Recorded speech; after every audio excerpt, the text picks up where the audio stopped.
We're joined now by Kari Lake. She is a candidate for governor of Arizona, and you down on the border as you are in Arizona. Kari, I know you've got a plan for the border. Appreciate you joining us. Tell us what the reaction in Arizona has been like to Title 42 being announced that it's going to be ended, and what the expectation is for what that will mean for the border regions of Arizona. Thanks for having me on, guys. We already have an invasion at our border. I mean, if you've been down there, if you've seen the video footage, if you've seen the footage from above where you watch people just running across the border, it's going to get worse, and people are nervous. The good people of Arizona are very nervous about what's happening because they've already seen an influx of people coming across and drugs coming across, and now it's just the floodgates are open. The question is, do we have the elected officials who are willing to do the tough work? And that means finishing that wall on the border. The materials are right there. The federal government abandoned them at the border, and we need to take those materials back and finish the wall and get troops on the border. And I'm talking about our Arizona National Guard. My plan calls for arming them and putting them at the border and literally stopping people from coming across. And I believe I have the toughest border plan in the entire country. I've offered it to our current governor, Doug Ducey, on January 4th before I released it. I said, please take this. It's yours. You can have it, but just implement it and save Arizona from the misery of this crisis we have at our border. And just now he's starting to pull little pieces from it out, but you really have to go the full measure and just get very serious with these cartels. You can't kind of half-ass it with the cartels. You have to go full bore. Kari, what you're in a border state, and there are people who make the case, and I think it's a fair one, that under the Biden administration in particular, every state is a border state, and the governor of Texas just next door is busing migrants who cross into the U.S. illegally into Washington, D.C. That's already happened. A number of buses have been sent up there. But he's trying to raise the profile of the issue so people even who aren't living close to or along the border understand the implications of what's really going on. What does illegal immigration mean for your state, Arizona specifically? I mean, what are the challenges that come from people coming into the country at unprecedented numbers in violation of U.S. law? I was just down in Cochise County where I think it might be the worst down there. I mean, their police chases with going after people who are being smuggled in have gone up 300 to 400% since Joe Biden took office. I saw footage and photos of cars that had crashed with full of drugs and illegals in them. And they're actually using social media to lure our young people into this life of crime. They're saying, hey, we need drivers. We'll provide the gas and the car. You just come down and it's $1,000 a head to basically move people who are here illegally, illegal aliens from Cochise County at the border into Phoenix and points beyond. And so our young people are getting sucked into this world where they're taking money to actually haul and move and transport people illegally.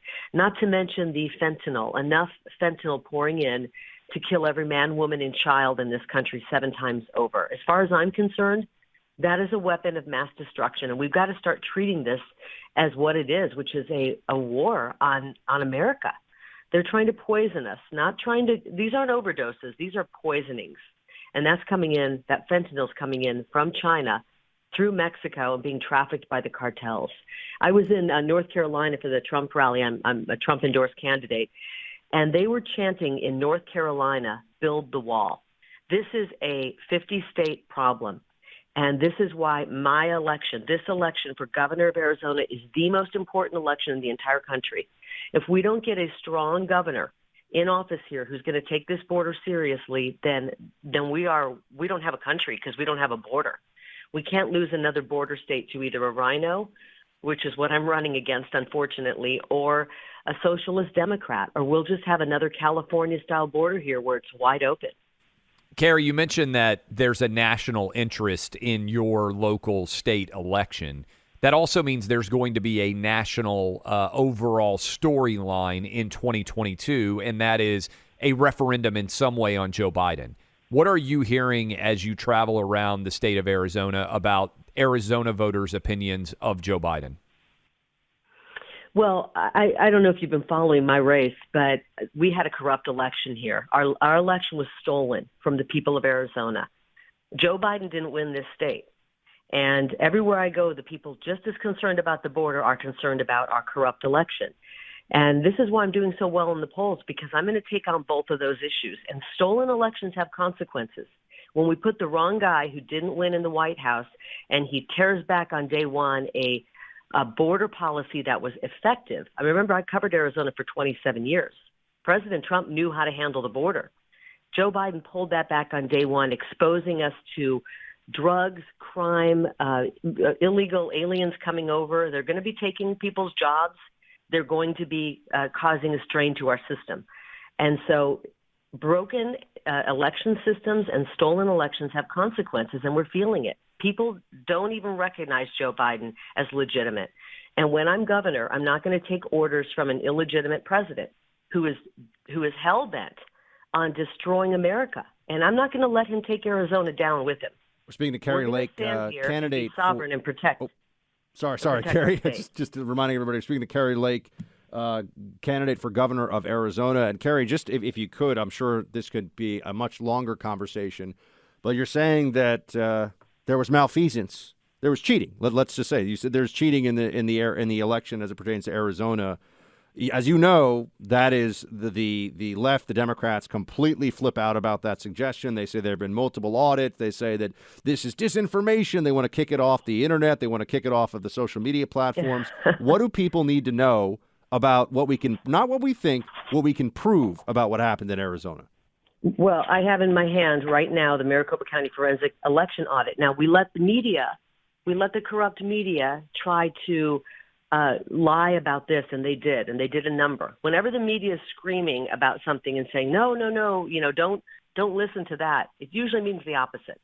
We had corruption up one side, down the other here in Arizona, especially Maricopa County and Pima County and several counties, frankly. But our forensic audit proved there was corruption. We had 740,000 ballots with no chain of custody. The election laws require that those ballots don't be counted. We don't know where they came from. We have more people voting in some towns than there are even adults the age eligible to vote.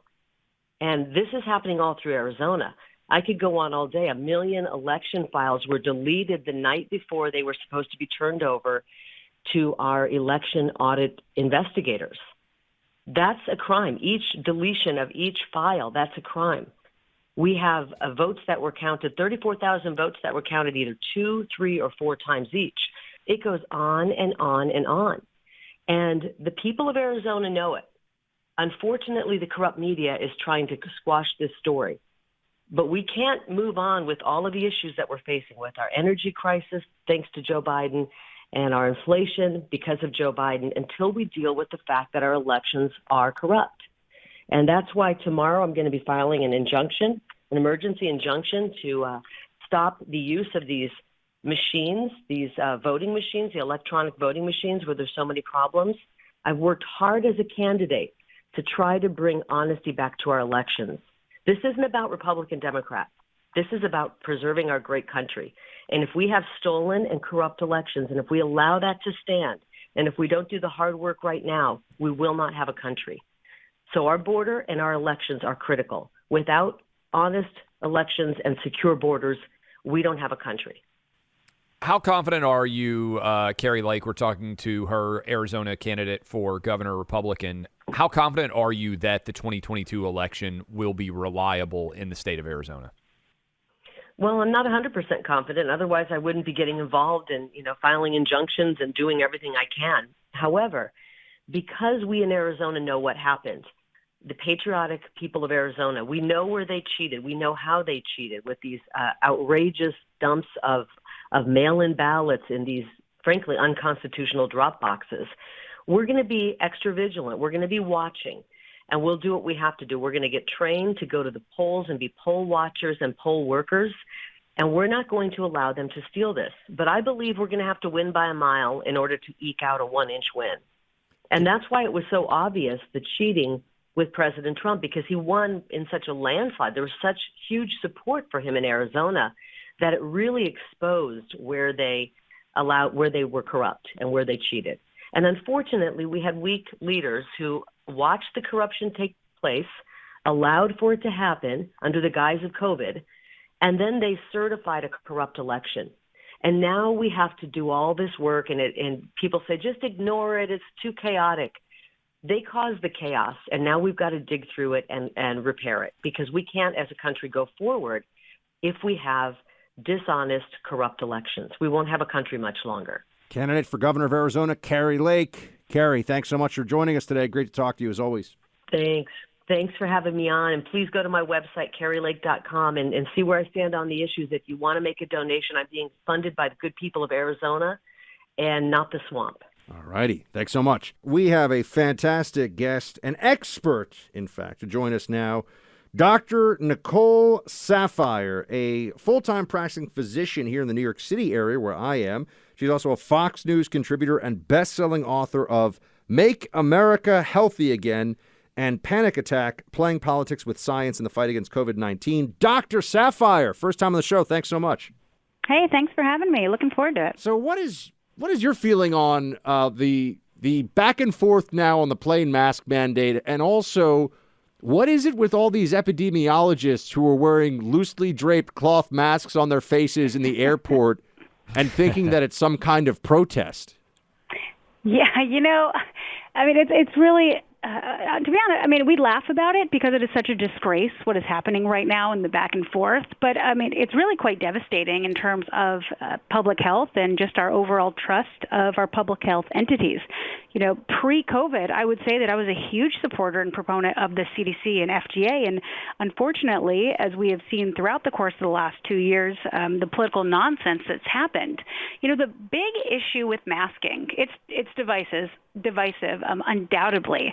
But at the end of the day, it really should just be scientific. It's not about being Republican or Democrat or, too cautious or not cautious enough. But the bottom line is we have failed as a scientific community to prove or really disprove that masks work. And just like people who are refusing to fly when there was a mask mandate, the people who are now refusing not to fly because the mandate's been removed, they're both being dramatic and certainly not science-driven. Dr. Saphier, first of all, thanks for coming on. This is Clay. I wish we could go back in time and sort of make public health decisions more rationally. One of the things that will happen, whether we like it or not, is 20 years from now, there will be big, massively best-selling books likely to be written about the way, and beyond, certainly, the way we responded to COVID. What do you think those books will be saying about many of the choices we made, whether it was masking, whether it was taking kids out of school, whether it was social distancing? In your mind, and I know it's always hard to judge in the middle of historical moments, but is history going to say, hey, you know what, the United States did a really good job responding to COVID? Or for the most part, are we going to say most of the things that we were prescribed to do didn't really have that much of an impact? Well, as someone who actually wrote a book about the politicization of science and the way that we handled it during the pandemic. Let me give you, before you answer, let me go ahead and tell you and everyone out there listening all about this book. It's called Make America Healthy Again, Panic Attack, Playing Politics with Science in the Fight Against COVID-19. Historically, we say what? So, Make America Healthy Again, just so you know, was a pre-COVID book. Panic Attack came out during COVID. Two different books. I wrote about it, and it's the exact same issues that we're dealing with. What we have failed to do from an American public health standpoint is we failed to prove that a lot of our measures actually worked. And actually, looking back retrospectively, when it came to lockdowns and keeping kids out of schools, all of those, we have shown that there was more damage than there was actually benefit. And maybe we could have excused some of these measures that were done in haste in the first 3 months, in 6 months, when there was an unknown, when we didn't know much about the virus. We didn't have the ability to test for it. We certainly didn't know how to treat it. In fact, some of our treatments turned out to make things worse, and we didn't have vaccine for it. Now, fast forward to 2 years in. That excuse is no longer there anymore. We have over 95% of our country has some level of immunity. Boosters, tests, treatments are all readily available. Now is the time that we should be having more freedom and tailor our actions to individual risks.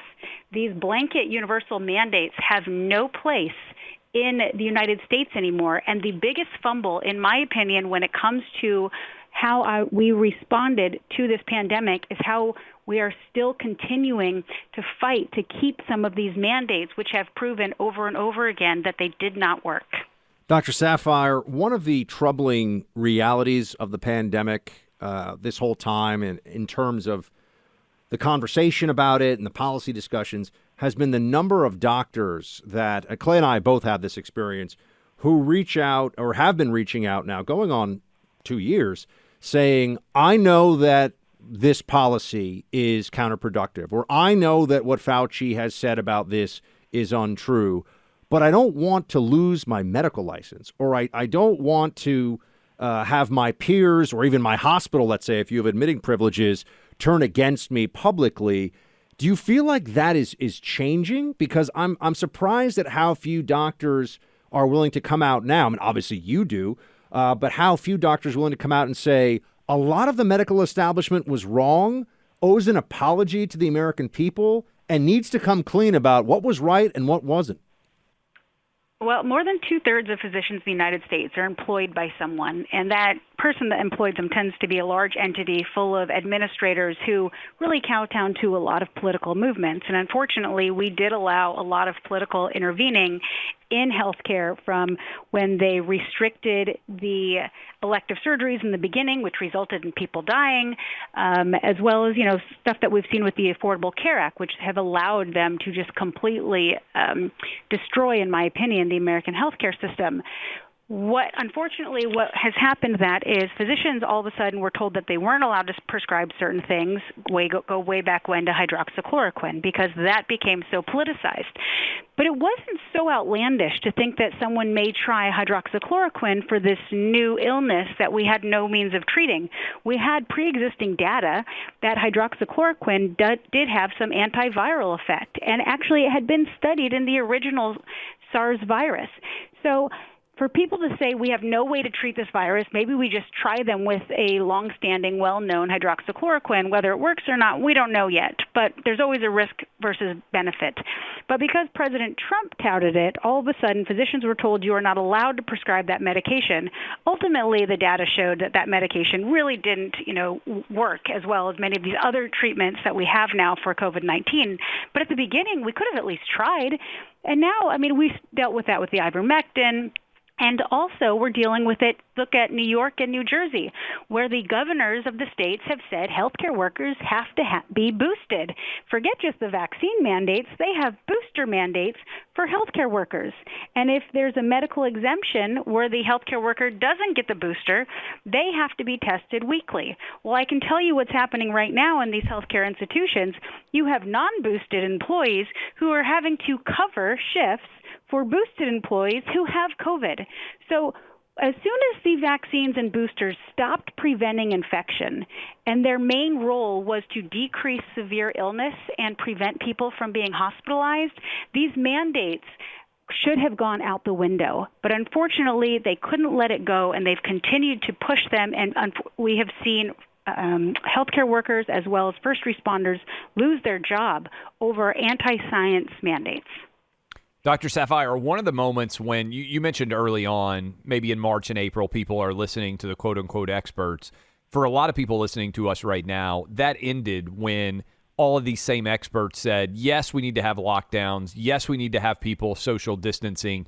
And then they simultaneously endorsed all of the BLM protests. After being furious at people for protesting lockdowns, they then came out and said, well, yeah, COVID's going on, but we don't have any issue with hundreds of thousands of people marching close together all throughout the streets of America after they had locked down so many people. That was, I think, for many people, the beginning of this being super political in nature. Will we ever trust in this country, people listening and the nation as a whole, the quote-unquote public health experts again? I think, unfortunately, we are going to have a very long road to get back just a modicum of the public health trust. And I blame that solely, to be honest, on the CDC and a lot of the advisors to the president, because they had one role. They really had one job in the last couple of years. Their job wasn't to create policy or be spokespersons for the United States or any of that. What their job was to do was to collect data and put forth good trials to determine what we can do as a nation and as individuals to lessen our individual and collective risks of COVID-19. But they didn't do that. Unfortunately, none of the decisions that have been made have been data-driven at all. You're talking about the Black Lives Matter protests. Well, what about the fact that they started shutting everything down and they started locking playgrounds so children couldn't go play outside? And yet they had to quickly start opening bars and restaurants because, well, that was going to be allowed, but children still weren't allowed to go on playgrounds, and churches weren't allowed to go because you couldn't sing. I mean, unfortunately, there was far too much hypocrisy that went on. None of it was data-driven, and here we are over 2 years into it, and the CDC still has zero studies to even reference for the whole airplane mask mandate debacle that we're dealing with. And that's because they didn't run any. Imagine if they did. They could have proven or disproven that the mandates work or didn't work. And a judge wouldn't need to be striking this down. We wouldn't have to be going and appealing. It would have fallen to the whole scientific consensus. But they didn't do that. They didn't do that. They had one job and they failed. And if I were to fail 100% in my job, I would be fired. Why they're not fired, I don't know. Speaking to Dr. Nicole Saphier, you all should go check out her book. She's got two of them out there, Make America Healthy Again and Panic Attack, Playing Politics with Science in the Fight Against COVID-19. Dr. Saphier, one more for you here. Where do you think we're going to be as a country when it comes to COVID policy? I mean, I think we're going to have probably COVID cases in the fall, right? I don't think anyone believes it's gone away entirely. But going into the election, what do you think the position of the more extreme mitigation, masking, lockdown voices in the medical and, let's be honest, the Democratic community, what are they going to be saying then? It's your guess is as good as mine. Sometimes I can't understand what's even coming out of the president and vice president's mouth as is right now. But what I can tell you when it comes to the near future with COVID-19, these blanket harsh restrictions, as it currently stands with the current variants and the wide availability of testing and boosters and treatments, it does not seem that any of these universal restrictions have any place in our future public health policies. I think that it needs to come down to individual risk assessments, and people who are considered higher risk should talk to their physicians, get boosters, wear good quality, high quality masks when they are in congregated indoor settings.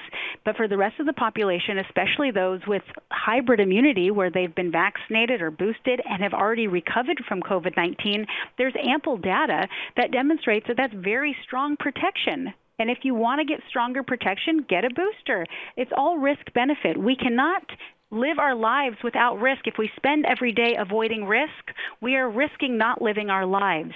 Life is not about getting to zero risk. That's why we are able to get into cars every day. That's why we eat fatty foods sometimes, or I have an Oreo at night. Everything comes with risk, but that is what life is all about. And when it comes to COVID-19, it is not about the entire population. It is about determining what your individual risk is. Dr. Nicole Saphier, everybody. Doc, thanks for being with us. Hope you'll come back. Thanks for having me, guys. When it comes to masks, he is our favorite data nerd, and we say that with love. Ian Miller joins us now, author of Unmasked, The Global Failure of COVID Mask Mandates. He's got a Substack called Unmasked, which I subscribe to, recommend you do as well. Ian, thanks for being with us.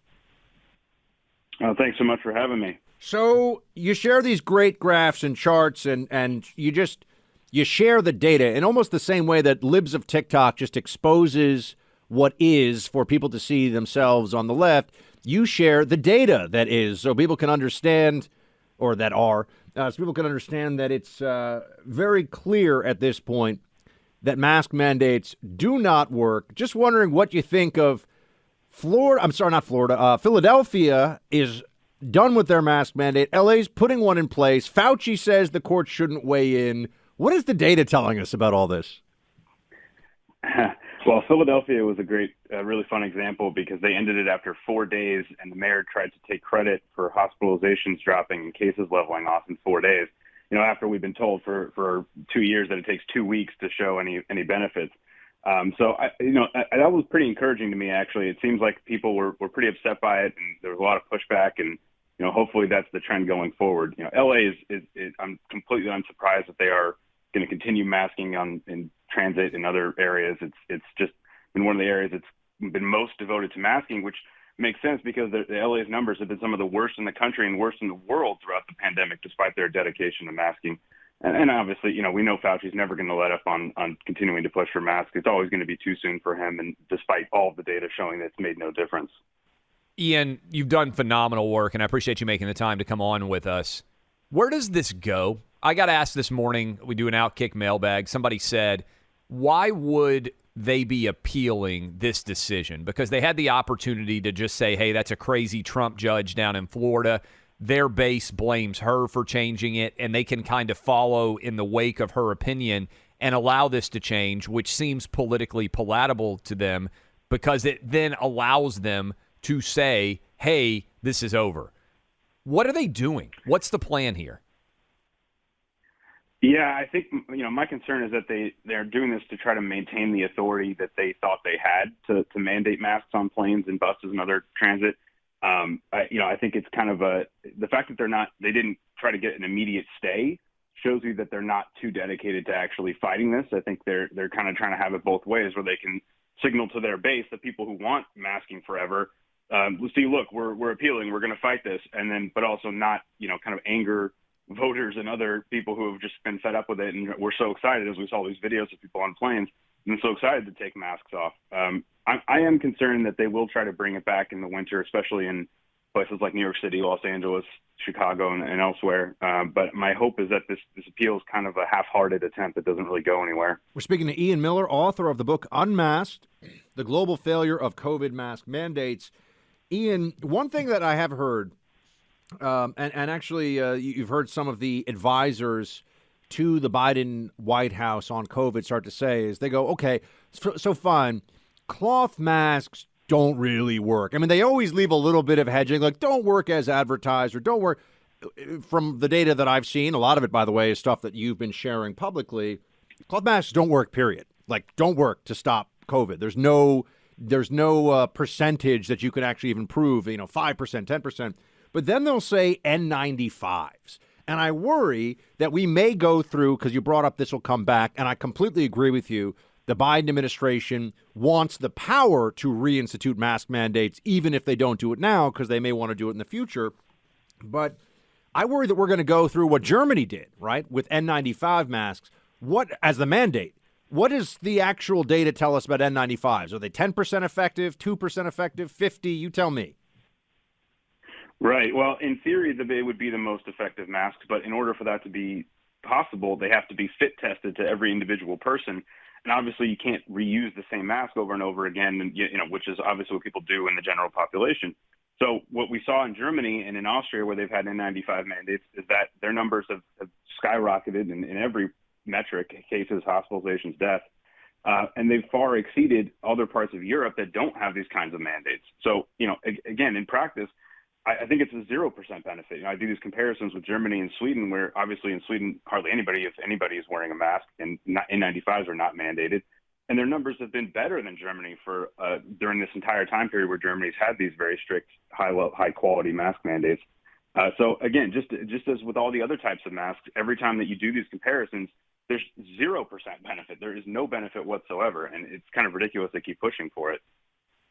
Ian, how does the 30 or 40% of people that are committed to left-wing ideals and have decided to make the mask their rallying cry, their social justice projection out into the world, how do they become aware that masks didn't work? Or at this point, given all the data, are you convinced those people are going to go to their graves 30 or 40 years from now still convinced that masking made a difference and that masks work?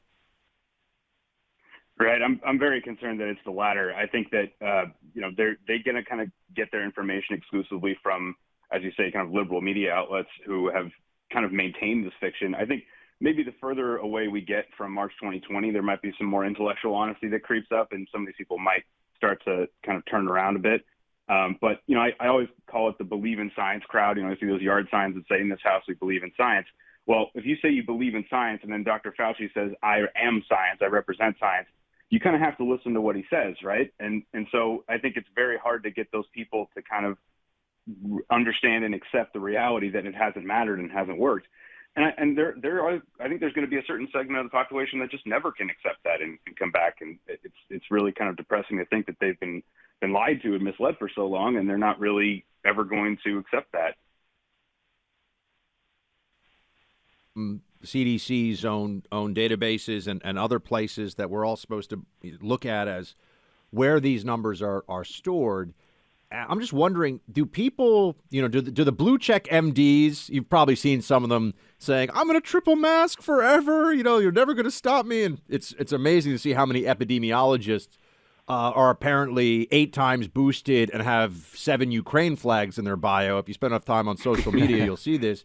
But I'm wondering, do they ever come at you with, well, look at this data set, or look at where, you know what I'm saying? Like, is there even an argument over your numbers, or do they just ignore the mask numbers? Because at this point, to me, I don't understand how it's possible for someone to have a functioning brain and think that based on the data, masks actually do anything. That's where I'm at right now. Yeah, well, there was a chart that I did that recently got posted, an article showing mask mandates throughout the states with mask mandates and states without it over the course of the pandemic. And right, and there's no difference whatsoever. And the argument that you get from that is, oh, well, there's other confounding factors, but sure, except masks are the most important thing to do. It's what we keep hearing. It's the most important thing. All those Twitter doctors and epidemiologists are, oh, I need the double mask, the high quality masking, all this stuff. So if there was a benefit, it should show up at some point in any of the data sets. Sometimes they'll say, oh, it's cherry picked, it's just one example. And I say, yeah, okay, one example is not necessarily proof on its own, but you can go back and look through the book or the Substack, and there's hundreds of examples all showing the exact same result. So I think when you take the totality of the evidence, and it's very, very clear that there is no benefit, and there's never been a benefit, no matter how, if you drill down into county level, even there's no benefits. So yeah, it's really depressing to see how they kind of abdicated their responsibility to really look at the data, and they just kind of appeal to their own authority. Do you get frustrated, Ian, in having to consistently make the same argument over and over and over again, and still have people say that you're not correct? I mean, does that become frustrating to you? Do you read the mentions? I mean, you've done incredible work over the past couple of years when it comes to data like these. But does it ever get truly frustrating to you? Do you feel like you're sort of pushing a boulder up a mountain, a Sisyphean task that's never going to actually lead to success? I mean, how mentally do you keep it up? Yeah, sure. You definitely have moments where it is, you get the 30th response from somebody with the same misleading, study or chart or whatever, and it can be frustrating to see that and feel like these people are never going to accept the data. But I think we have seen some success. I think there's a lot of, obviously a lot of the states have pulled back on mandates, and obviously I don't think it's necessarily due to me, but I think it's kind of the broader set of the conversation moving in that direction. And hopefully, again, I think as we get further away from March 2020, there will be more willingness to engage with this data. And I think we've kind of seen that shift with somebody like Leana Wen, who went from being, we need to lock and vaccinate people in their homes to cloth masks or facial decorations in like 2 weeks. So, hopefully as we get further away, that will become an easier task.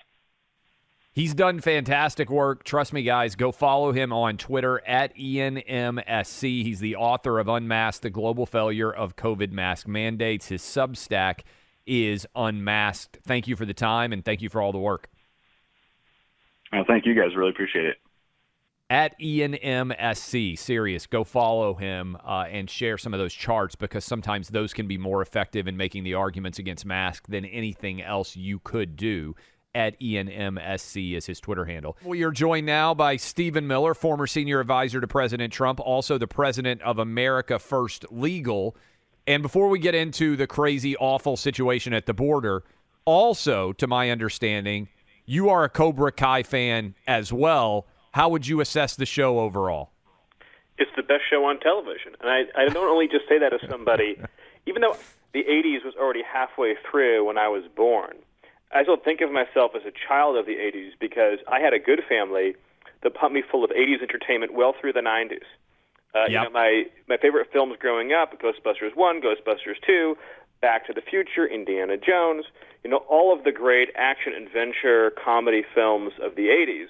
And obviously, Karate Kid was a foundational film growing up. But what this show does that's so amazing is they make it accessible to a whole new generation.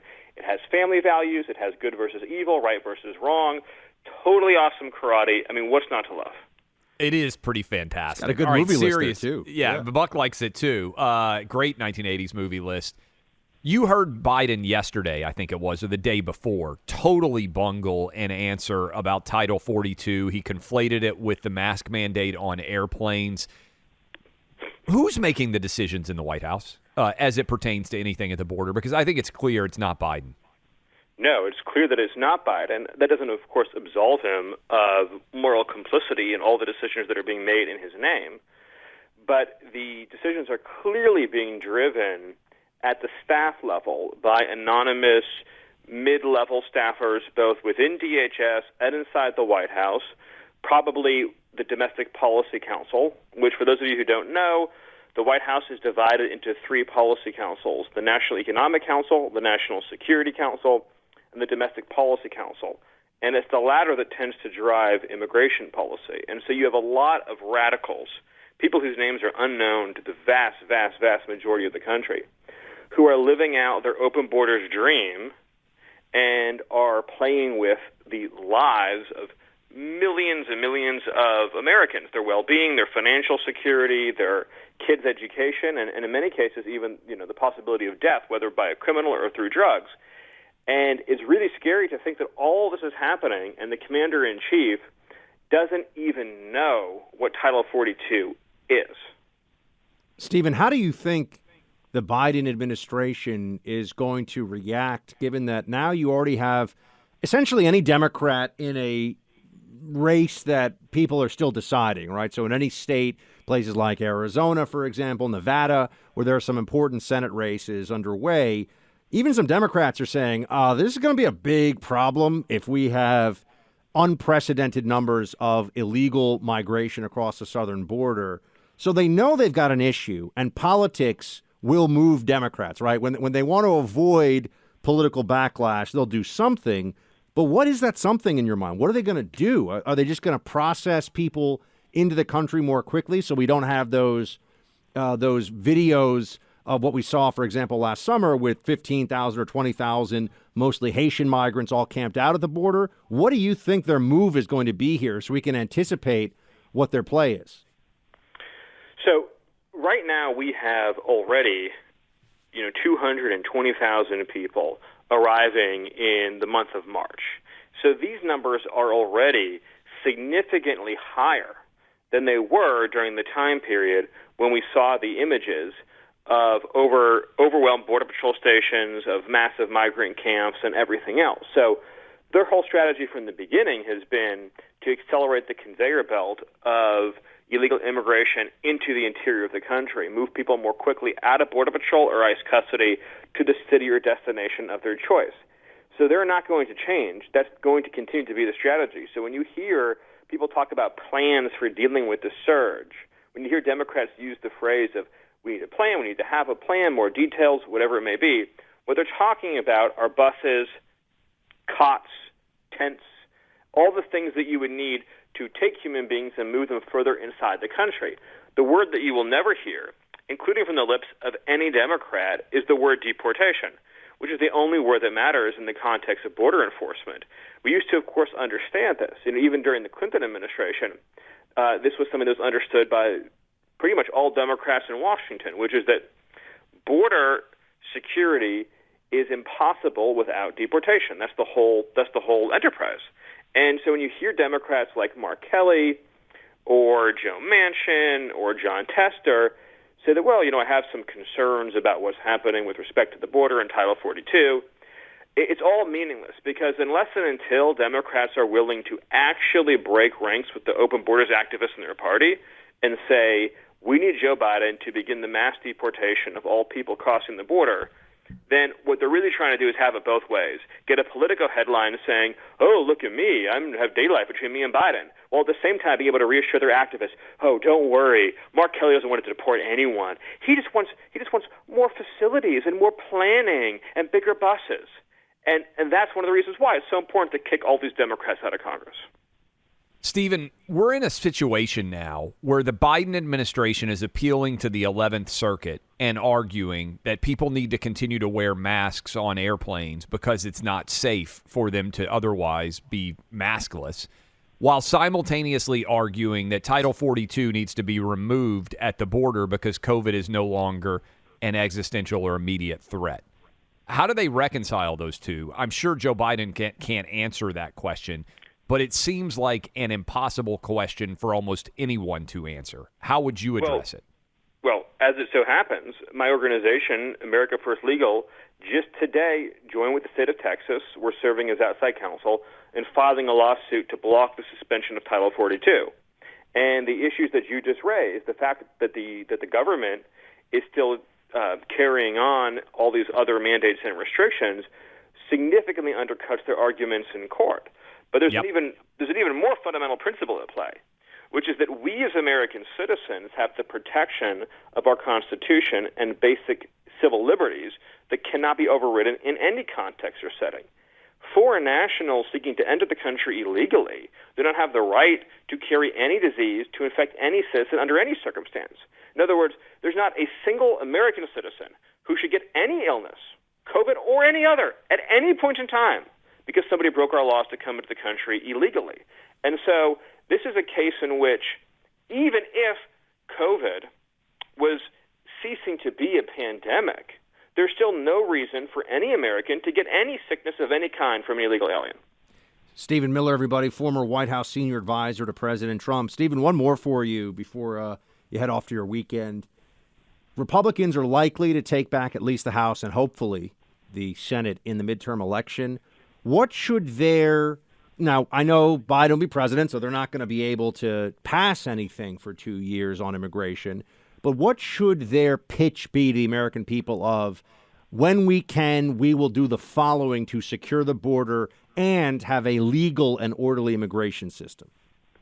Well, my advice to Republicans, first of all, is don't overcomplicate it. To my earlier point, the policy is if you cross illegally, you're sent home or to another willing country. That's the policy. Don't talk about complicated things like asylum reform and revising the Refugee Act of 1980 and changing our treaty obligations.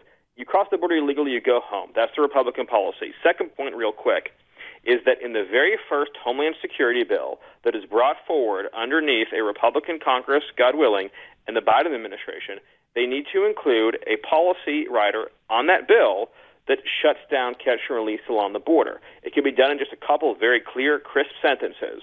And that is a fight that is not only worth having, that has to be had with the whole world and the whole country watching. Stephen, appreciate it. Enjoy the weekend, my man. Hopefully, I know you got a couple of young kids. Hopefully, you're going to be able to share with them all those 1980s films like I've been able to do with my boys. It's one of the fun things about being a dad, honestly, or a mom, is being able to take them back. Curating their media selections until they're at an age where I will not be able to do that any longer. No doubt, my man. Have a good weekend. We appreciate it. Thank you.